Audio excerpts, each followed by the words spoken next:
Hi, welcome to Eye Openers. I'm your host, Brittany Drozd, and each week I bring you insightful conversations with entrepreneurs that will help you make more money, become a strong leader, and build a business culture that you're proud of. Grab your coffee and let's dive in.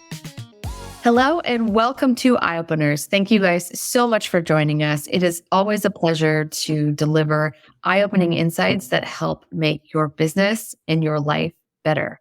Because really, we're doing this to find enjoyment, not just bring home more dollars. But if we can do both those things, even better. So we hope that this podcast delivers in finding those valuable pieces that you can integrate into your business and your life to help achieve that. But we don't do that alone. We do that with the help of caffeine, in my case, or whatever it is you drink to help inspire those eye-opening moments. And I got to ask my guest today, Chad, what are you drinking? What helps inspire your moments? Well, yeah, I'm also indulging in caffeine right now. So I just got a cup of black coffee made with a French press. Awesome. I know somebody brought to my attention the other day that there is an eye-opener coffee. Oh, sounds like a sponsorship opportunity. I know, right? Like an Americano with an espresso shot. They called that an eye opener. I was like, yeah, that definitely sounds like one. So I'll have to bring that into the next show and give a testimonial there on that. But I recently got a pour over.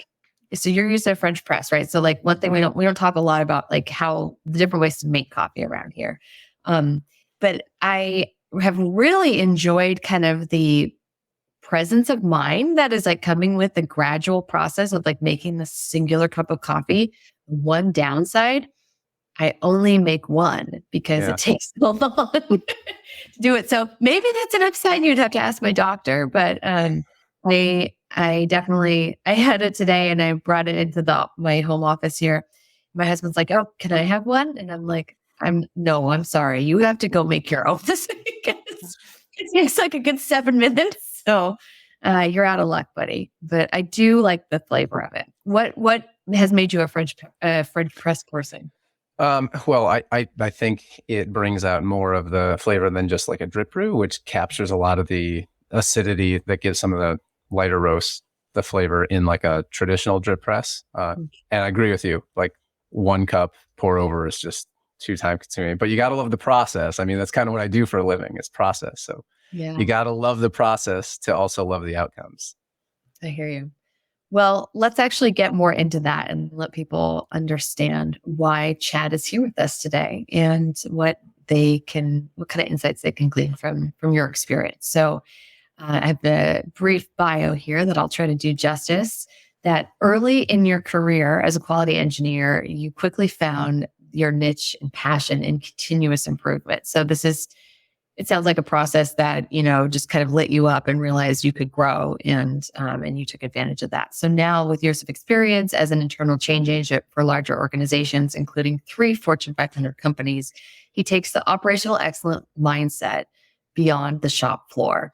As the owner and principal consultant, help me say your last name. It's Bareither, the EI.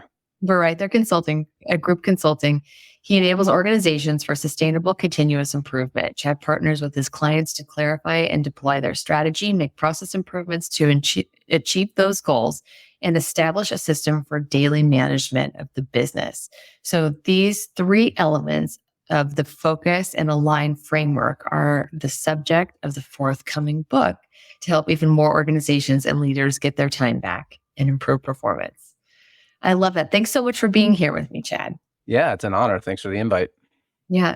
So one thing I absolutely love to do is partner with process and operation consultants like yourself, because you bring such a wonderful purview or just perspective to the work, which is so different from mine as a people-oriented, people-first focus. So tell me, what was happening in those moments where you developed that early love for this process improvement kind of framework? So if you've ever done different type of personality tests like Gallup Strengths Finder, so like learner is my number one. So for me personally, I light up when I get to learn something new. turns out, I learned when I say I found my niche early on, I also get a lot of fulfillment out of teaching and seeing that light bulb moment for other people. So being able to teach, relatively dry concepts like basic statistics and process improvement, and have people think it makes sense, and I enjoy that, and I can take this back and apply it to my work. That's really what did it for me. And it's interesting, you mentioned like leading with process versus leading with people. Through my journey, I found out the people part is, I don't want to say more important, at least equally important, if not more important, to really get to the sustainability portion of it. We can't analyze our way into improvement because it takes people doing that work. Right. Yeah. And that's where like change management and stuff gets interesting. Like we can have theories on the process improvement, but when you put it into practice, then you really get to see what's working, what's not, measuring all of that. But I find like I can't do my job without someone like you looking at, because we have to separate what's process, what's system, and what is people. And I always love hearing operational insights or just areas for process improvement outside of the people, because it really actually helps both of us be stronger when we can control for that. So what does that look like for you? Like, let's say you come into a company and what's the first thing you do? So the first thing we have to do is align on like why we're engaging with continuous improvement. There's definitely organizations that start off and they're looking at it as, say, a cost savings or a cost cutting tool, but we do have to be realistic about why we're engaging with it. I just came off of a engagement with a client and they were looking at capacity increase, right? So like their demand is exceeding their supply. They need to expand capacity. So that's important to understand the why, so that everyone, as this trickles down, every process can be improved, right? And I don't think I'm going to back off that statement. But the question is which ones, right? If there's so much work to do, that's one of the crux. I'd say that the main crux of my approach in this improve less philosophy of saying we don't need to improve everything. We need to improve the key things that actually get us to the goal. So where do we start? We always just start with, why are we changing our approach to the business? What is it that we need to accomplish that we can't accomplish today? That's going to help us choose which processes to, one, even look at, and then which ones actually need improvement. Great point. And so when you're brought in, does anybody ever struggle to identify why you're there? Like maybe they're like, oh, we know we need help, right? Or we want to scale or whatever, grow. But is there a place where they struggle to get that alignment on that pain point or that current problem? Yeah. So I think that's the biggest struggle, right? Is alignment, getting cross-functional leadership to say, this is the biggest problem to go after.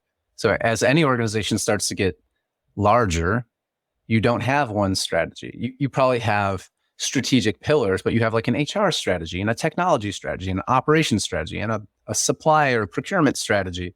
And the biggest challenge is getting those aligned. So what is the true north in terms of what we're trying to accomplish? So then everything within your HR strategy should be sourcing the talent and looking at the development programs to enable the gaps we have on that top level strategy. So the biggest challenge, as you said, is alignment across the organization. Right. So that's something I definitely hear a lot about.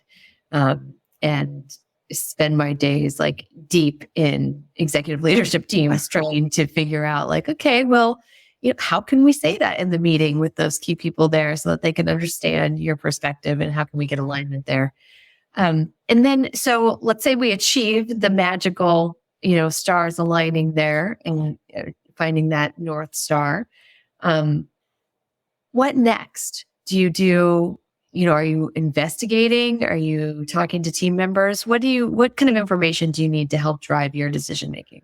Yeah, not just yet talking to team members, but at that top level, we need to understand how our business works. So if you are looking at expanding capacity or lowering costs, whatever, you need to understand. So what are the drivers? We call them requirements. What are the requirements that add up to cost? And then what are the processes underlying that? That's create that requirement. So if I need to produce product, as an example, a physical product, Yep. I need materials, I need people, and I need equipment or machinery, like very generally. So you say, okay, we agree I need stuff to put together, people to put it together, and equipment to put it together on. Fantastic. Yeah. What is your process to make sure that you have the right materials?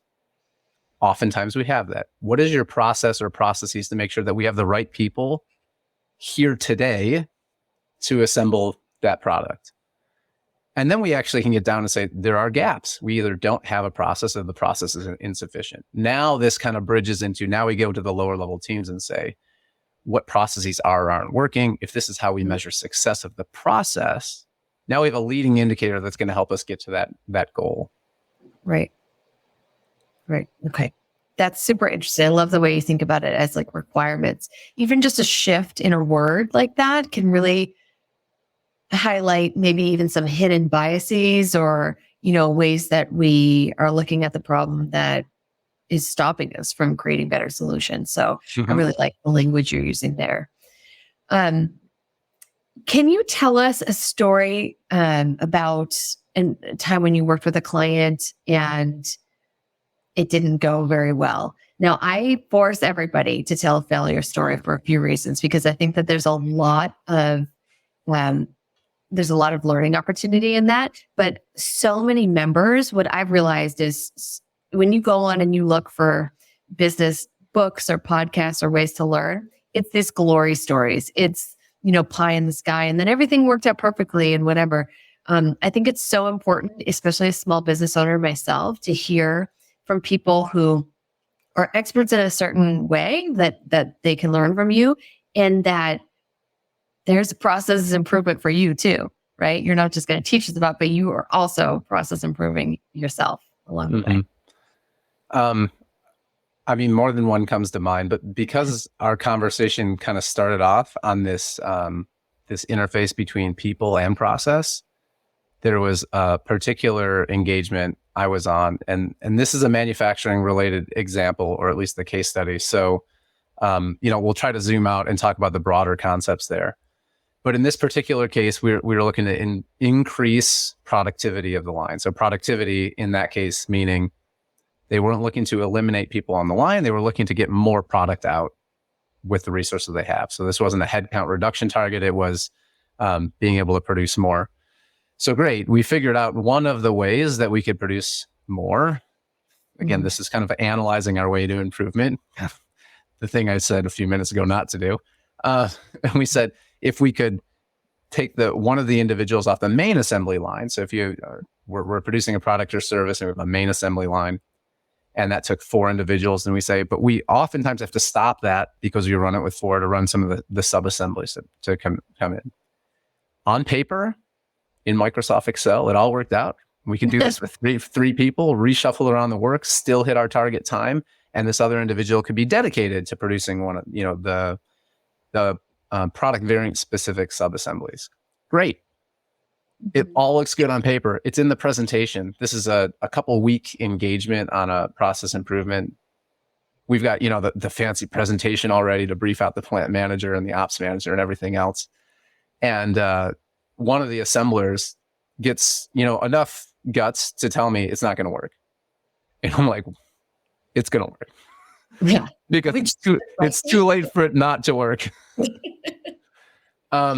But this is one that really stuck with me, and just, he was right. He was right. The 3 line on paper could keep up with the production rates that we were looking for. We celebrated the improvement, but after action, like when we went into actual execution of the process, the people were right. They knew the process, that it wasn't showing in just the analytics. They couldn't keep up with the pace of production for an 8-hour shift.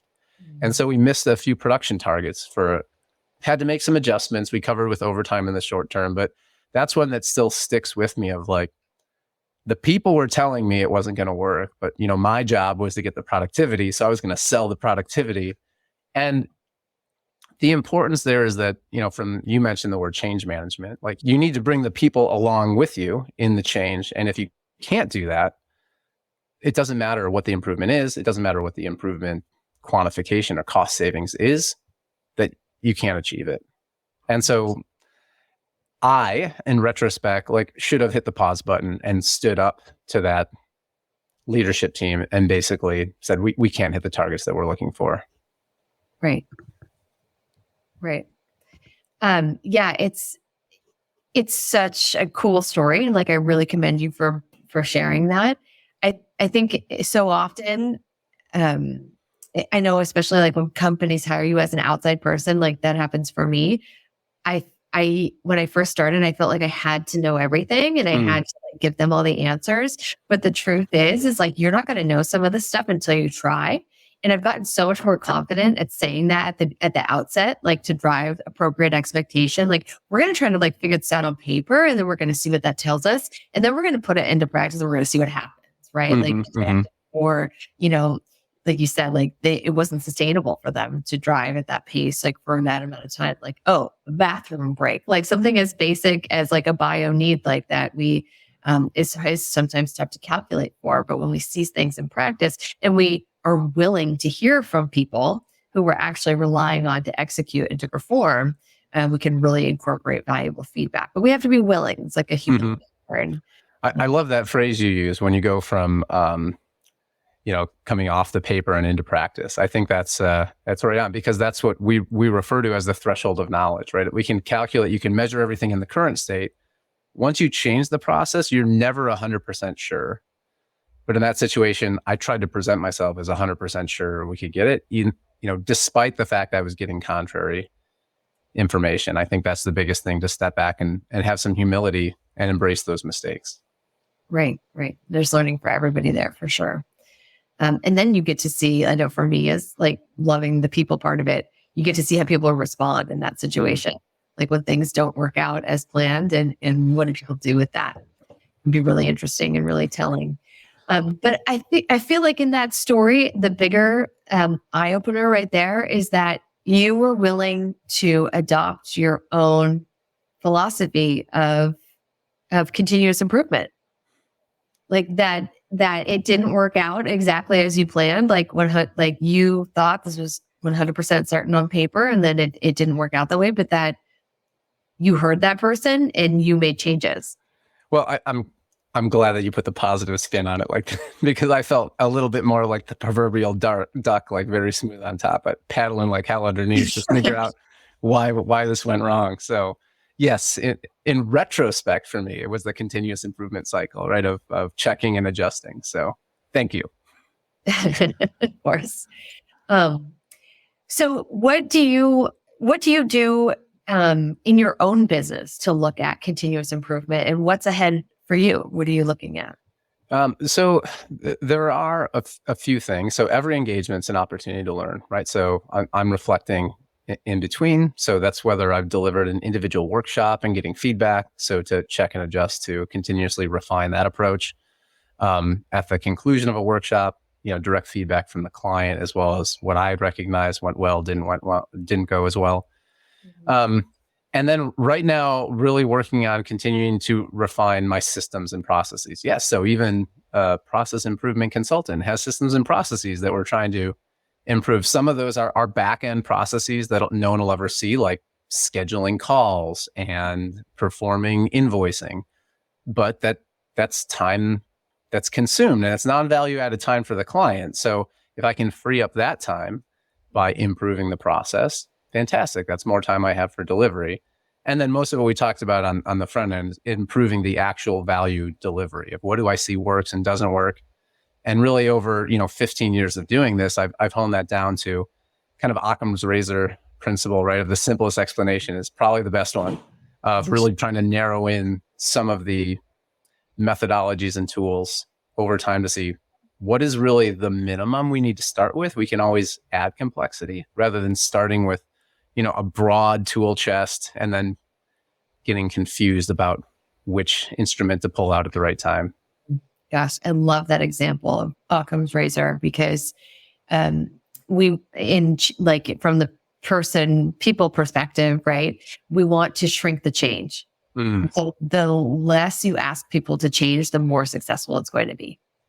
And there are people behind this at some point, right? And so I love that you're thinking that way too, because that will definitely make it more successful. And inherently, process improvement, continuous improvement is change, right? In order to get different results, we have to change something in the process, whether that is the person and their capabilities or the technology or the tools or just the sequence of events. You have to change something. So we shouldn't underestimate, another learning from that, underestimate the change management of like, are the people actually ready to adopt this change? Because you're asking someone to do something differently. The paradigm effect that we have in our own brain is like, it's a challenge for me to think about doing something differently, whether we're talking about a strategic level, engaging with leaders, whereas I'm asking you to do something differently, or at a tactical level, I'm asking you to execute this process differently. There's always a change. And so there's always a change management component, and we can't move the results faster than the people can adopt it. That's right. That's a really great point. Chad, how could people follow up with you if they had more questions or they were curious about your book or your workshop? Yeah, that's great. I'm most active on LinkedIn, so they can look me up there, and I'm sure we'll link that out there as well. You can check out our website, which is bareithergroup.com, and we're going to be launching some free webinars, not webinars, I should say web-based workshops to give folks an exposure, a flavor of how we engage in a more intense engagement, so to a broader audience. So we're going to start some of those here at the end of summer and into the fall. So if you want to experience what it's like to work with us and then follow up with any questions you have, happy to take any of those questions through LinkedIn or through our website. Awesome. Thank you so much for joining us. I know I learned a lot about how you process people think, and it's so helpful for me to better do my job if I think about the whole picture of what does that tactical process improvement look like and how can I partner in that. So thank you for being willing to share. Yeah, thanks for the invite. It was fun. Yeah. And thank you to everybody listening out there. This show really wouldn't be a show without you. It would be just me chatting with my friends and trying to learn on my own. So thank you guys. Thank you to the audience for being here. And if you enjoyed this show, we highly encourage you to share with a friend. Don't just keep it to yourself. You can hit the subscribe button wherever you are seeing this, whether it is Spotify, Apple Podcasts, YouTube, or anywhere else you get your information. So thank you again for being part of the family. Thanks for joining us this week on Eye Openers. Make sure to visit BrittanyDrose.com/podcast for this week's show notes. And if you found value in today's episode, I would so appreciate you giving us a rating on Apple Podcasts or share it with a friend. Also, don't forget to subscribe on Apple Podcasts, Spotify, Stitcher, or wherever you get your podcasts. This all helps to support the show.